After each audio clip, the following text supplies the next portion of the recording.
लालू परिवार की बढ़ती मुश्किलें, एक के बाद एक टेंशन की घंटी बजती जा रही है। रोहिणी आचार्य जो हैं, अब एक बार फिर से उन्होंने सोशल मीडिया अकाउंट पर एक ऐसा चीज लिख दिया है जिसके बाद से सियासी गलियारों में भूचाल आ गया है। हम आपको उसके बारे में बताते हैं। उससे पहले नमस्कार, न्यूज फॉर्नेशन देख रहे हैं आप और मैं हूं तान्या आपके साथ। रोहिणी आचार्य के मुद्दे अब किसी से छुपे नहीं है। आपको तो याद ही होगा कि संजय यादव से जो विवाद शुरू हुआ था, यानी कि संजय यादव को लेकर जो विवाद शुरू हुआ, उसके बाद रोहिणी आचार्य ने अपने सोशल मीडिया अकाउंट्स को प्राइवेट कर लिया और जिस तरीके से उन्होंने फेसबुक पर संजय यादव से जुड़ी जो पोस्ट थी, यानी कि तेजस्वी यानी कि उनके भाई की कुर्सी पर जब संजय यादव बैठे थे, तो वो पोस्ट जो है रोहिणी आचार्य ने फेसबुक पर शेयर किया। उसके बाद से ये अटकलें लगाने लगे लोग कि रोहिणी आचार्य जो है संजय यादव को बिल्कुल पसंद नहीं करती हैं। उन्होंने इनडायरेक्टली कटाक्ष किया है संजय यादव पर और तेजस्वी और संजय यादव की दोस्ती उनको बिल्कुल नहीं पसंद है।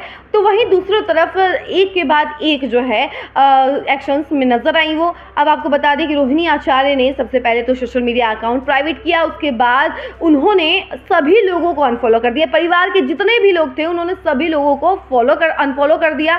उसके बाद आरजेडी के सारे कार्यकर्ताओं को अनफॉलो कर दिया।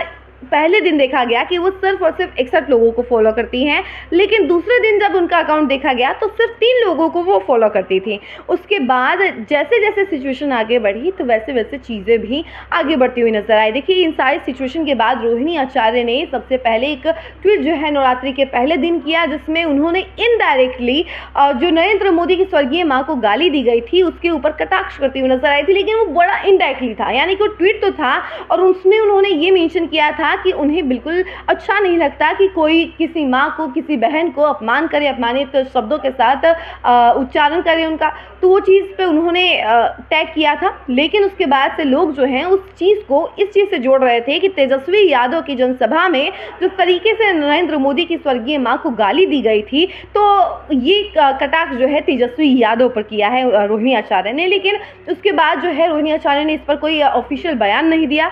तो वहीं अब रोहिणी आचार्य ने एक बार फिर से ट्वीट के माध्यम से, इंस्टाग्राम पे पोस्ट के माध्यम से जो है सियासी गलियारों में भूचाल ला दिया। जरा सुनिए कि वो क्या कुछ कह रहे हैं। रोहिणी आचार्य ने इंस्टाग्राम पर अपनी एक तस्वीर के साथ कैप्शन में लिखा हुआ है कि मेरी खुली चुनौती है सभी गंदी सोच रखने वालों और ऐसे लोगों को शह दे रहे तमाम लोगों को कि कोई अगर ये साबित कर दे कि मैंने अपने या किसी और के लिए भी कभी कोई मांग किसी के पास रखी हो और अपने आदरणीय पिता को मेरे द्वारा अपनी किडनी दिया जाना झूठ है, तो राजनीतिक और सार्वजनिक जीवन से खुद को अलग कर लूंगी।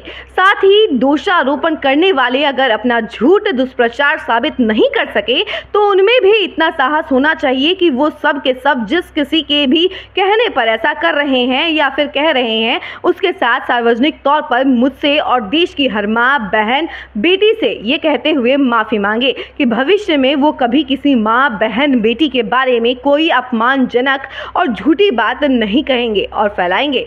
तो देखा आपने कि किस तरीके से रोहिणी आचार्य जो है अपने पोस्ट के माध्यम से अपना गुस्सा जाहिर कर रही है। देखिए, रोहिणी आचार्य ने जिस तरीके से ये पोस्ट लिखा है उसमें साफ तौर पर ये नजर आ रहा है कि कई सारे लोग जो हैं ये कहते हुए नजर आ रहे थे कि रोहिणी आचार्य ने किडनी नहीं दी है अपने पिता को और ये सारी बातें झूठ है।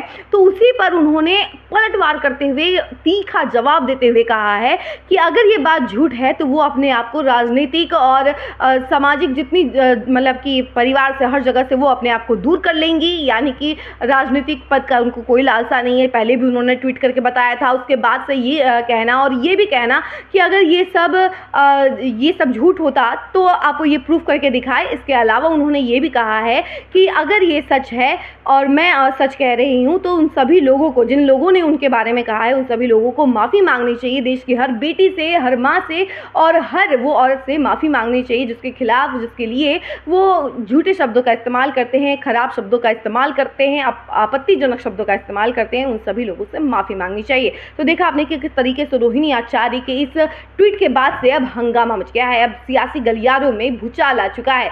लालू परिवार में भी इस तरीके की सिचुएशंस के बाद जो है टेंशन की कयास लगाए जा रहे हैं कि टेंशन बढ़ते जाएंगी, क्योंकि लालू यादव जो है अभी तक इस मुद्दे को लेकर चुप्पी साधे हुए, उन्होंने कुछ भी नहीं कहा है। तो वहीं मीसा भारती भी इस मुद्दे को लेकर चुप्पी साधी हुई नजर आ रही हैं। लेकिन तेज प्रताप जो है अपनी बहन के सपोर्ट में हमेशा नजर आ रहे हैं। जिस तरीके से पहले तेज प्रताप पार्टी और परिवार से उनको निष्कासित किया गया, उसके बाद से कई सारे नेता जो है उनके सपोर्ट में खड़े हुए नजर आए, उनके लिए बयान देते हुए नजर आए। तो उसी तरीके से रोहिणी आचार्य के समय भी कई सारे लोग जो है उनके सपोर्ट करते हुए नजर आ रहे हैं। बीजेपी के कई सारे नेता ने उनको लेकर जो है कमेंट किया है और ये भी कहा कि नवरात्रि के समय उनका अपमान नहीं होना चाहिए था। और ये भी कनेक्ट किया गया कि लालू यादव को अपनी बेटी का सम्मान करना चाहिए, जिस तरीके से उनके साथ हो रहा है ये सब चीज़ें नहीं होनी चाहिए। तो वहीं आपको बता दें कि तेजस्वी यादव ने ये अनाउंस किया था कि उनके परिवार से सिर्फ किसी एक को ही टिकट दी जाएगी, जिसके बाद से लोग जो है ये भी सोचने लगे कि ये सब राजनीति की वजह से हो रहा है। लेकिन क्या आपको क्या लगता है, ये आपकी राय क्या है, ये ज़रूर आप कमेंट सेक्शन में बताइएगा और देखते रहिए न्यूज़4 नेशन। धन्यवाद।